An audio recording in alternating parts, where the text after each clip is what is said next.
Front Row MMA here with Tim Wilde at Lionheart FC in Cannock. A pro debut, and with a fantastic finish as well. But my first question might seem pretty obvious. Why did you feel now was the time to go pro? Well, this was my first pro fight, as you know, but I've had 8 amateur fights now, won 7, lost 1, and really I just kind of, my coach, my partner and I just decided it was a good thing to do. It was the right time to step it up. I'm quite fortunate that I've got a lot of flexibility in my job, so I can train a lot more, and yeah, just thought now was the time. Mainly advice from my coach, John Roberts. You know, the first round was, I mean, that was a frenetic 5 minutes. The pace was so quick, and it seemed that it was going to be a fight of two styles. He wanted to grapple and try to force you to the cage and take you down, and you wanted to stand and trade. Did his game plan surprise you, or is that what you were expecting from him? To be honest, that's what I was expecting. I'd kind of heard through the grapevine that he was a jiu-jitsu guy. Just to say for the interview, the guy took the fight on very short notice. My opponent dropped out. Wayne Drake. Wayne Drake, which is, you know, for what reason I'm not sure. But anyway, that's neither there or there. But yeah, he took it on short notice. I didn't expect him to be super fit and wanting to have a 3-round war. I was expecting him to either come out strong and hard, look to finish it quick, or try and drag me down to the ground like he did, or try to. So yeah, it kind of was what I was expecting. It was good because it's what I trained for Wayne Drake. I know he likes to fight off his back. He's a good jiu-jitsu guy. He looks very slick on the ground, so kind of sat with me well, like, you know. I was prepared. Sorry. No. That's my part. I always interrupt people. I get slapped. That's in that rampage. Don't get any ideas and shut up. Yeah, again, we look at you know, the fact that you kept getting top position even though he was getting the takedowns, but you also chose you'd land some shots, and when you didn't think, it seemed to me that you made choices to stand.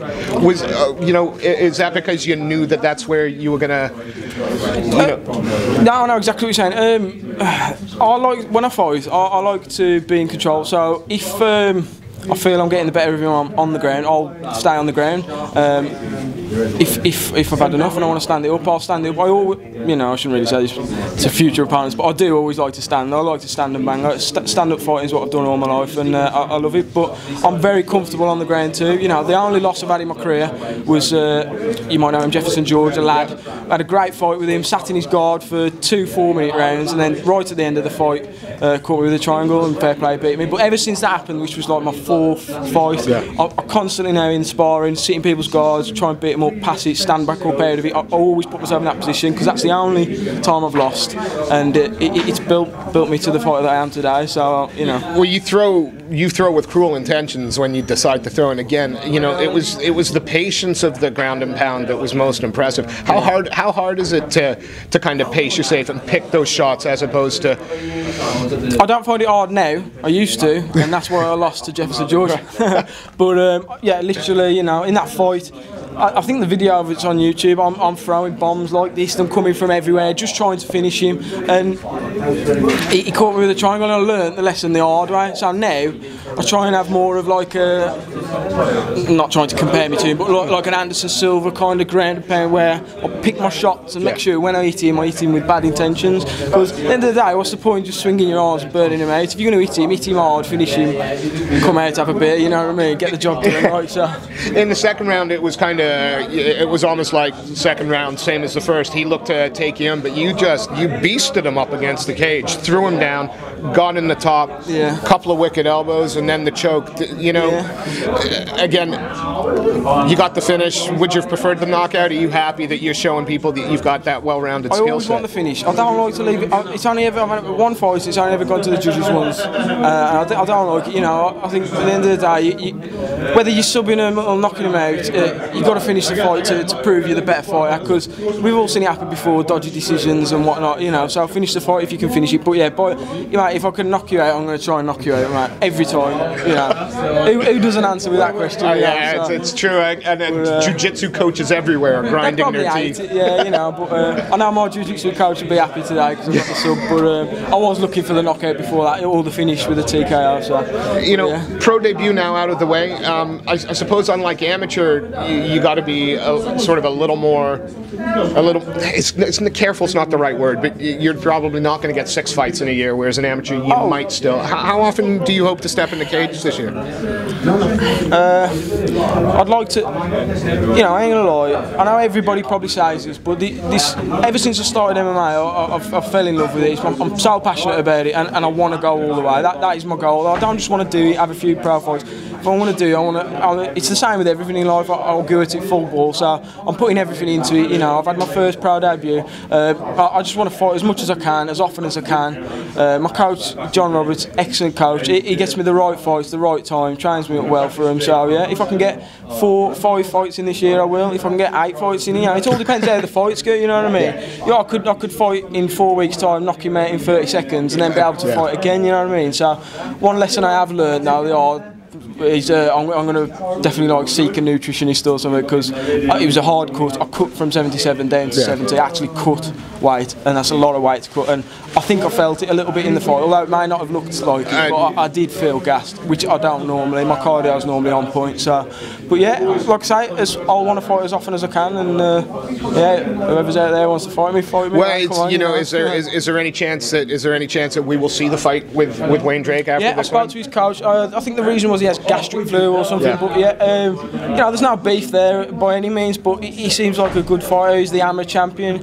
Maybe we can get something set up on the AMA. I'll speak to Mark. I want to fight him. I want to test myself, and he looks a tough opponent. So yeah. I've asked everybody from sort of UTC staffs or UTC Cannock this question, and I'm going to ask it to you as well. And you know, how important are those lads? How important is that place to go and train to you as a fighter? It's everything, right? It's literally my second home, and it's a great bunch of lads, great bunch of coaches, and yeah, it's like I say, it's my second home. You know, I'm an electrician by trade, but you know, I want to be saying soon that I'm a pro fighter by trade, and I'll just do a bit of sparking for some cash. You know what I mean? So that's what I want. But yeah, I love the place. I've trained there for, I think this June it'll be 3 years. I've been training there for. So you know, yeah, I love it, right? And that's it, really. Yeah, it's cool. The other question I've asked all the fighters, because again, this is our first time at a Lionheart promotion, and the fact that they invest what they make back into sort of the amateur grassroots level. You know, now that you're pro, how important is that for those guys coming up? And do you wish more people were doing it when you were coming up? Yeah, perhaps, yeah, because you know, I will thank Lionheart. Lionheart sponsored me. You know, even as an amateur, they was giving me a little bit of money every month to pay for some of my supplements, training stuff, and yeah, it's a really good thing, and it's great. You know, I don't really know what to say about it other than that. It's obviously a good thing if it can help. If me training and fighting and putting on a good show and you know selling tickets can help some young kid in a deprived situation, then even better. Do you know what I mean? Sounds selfish, but I'm doing it for me. Like this, the main thing is to get me to where I want to be. But if I can help someone on the way, then great. I always will. Like, you know what I mean? But yeah, that's it. And before we let you go, is there anyone you want to give a shout out to? Anybody you'd like to thank? Anyone you'd like to mention by name? Yes, I'd like to I'd like to thank my partner, Stacey Johnson. She helps me massively. Very supportive, but mainly, you know, I want to thank all my coaches: John Roberts, Vance Idians, my boxing coach, jiu-jitsu coach John, wrestling coach Rad, all my training partners, Tobias, Niall, you know, Harvey, everyone you've seen tonight, really. I'd also like to just thank Jimmy Wilde and Roughhouse for letting me shoot up there and do a bit of sparring with them, Matt Hallam and the guys, you know, they beast me up there, and it makes me the fighter I am. And yeah, and Lionheart, again, just thank you for the sponsorship, and that's it, mate. I'm not sponsored by anyone else, so if anybody wants to send some money this way, yeah, so. And heaven forbid a sponsor actually sees us and then they can't get in touch with you. Are you on social media, and if so, how can they find you? I'm on Twitter, Wilde_Tim, or I'm on Facebook. If you like my, I've got it's a growing page at the minute. Facebook, it's Tim Wilde MMA. I've got about 300 likes on there. I get a lot of nice feedback from that. So yeah, come and like my page, message me if you want to ask me anything. Or yeah, that's it really. Thank you so much for your time, and a great result. Great fight. Thank you. Cannock.